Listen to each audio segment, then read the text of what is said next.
এইটো ৰবাব টেঙা।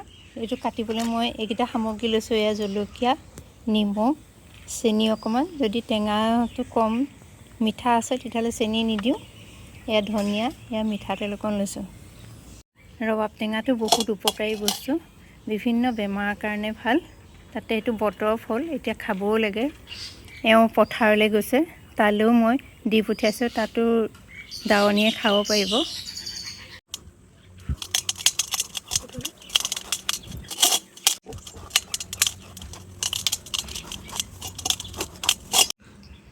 পথাৰত বৰটেঙা খাবলৈ বৰ ভাল। এইটো ৰবাব টেঙাও কওঁ, বহুতে বৰটেঙা বুলিও কয়।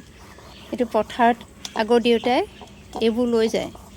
পথাৰত দাৱনীৰ লগত একেলগে এইবোৰ কাটি তাহাঁতিও ভাল পায়। গৰমত ৰ'দৰ মাজত এইটো খাবলৈ বৰ ভাল।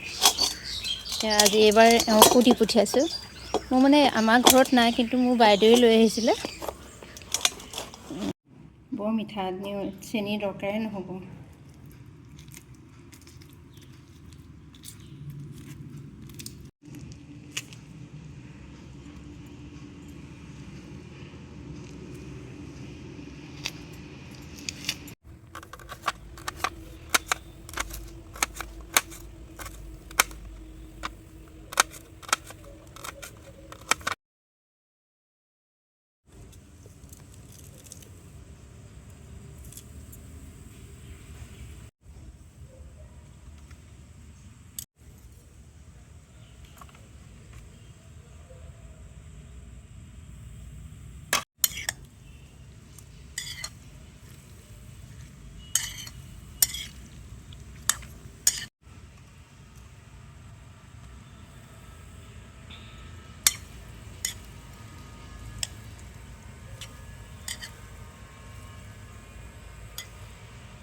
এতিয়া তেল, নিমখ, জলকীয়া দি সানিলোঁ।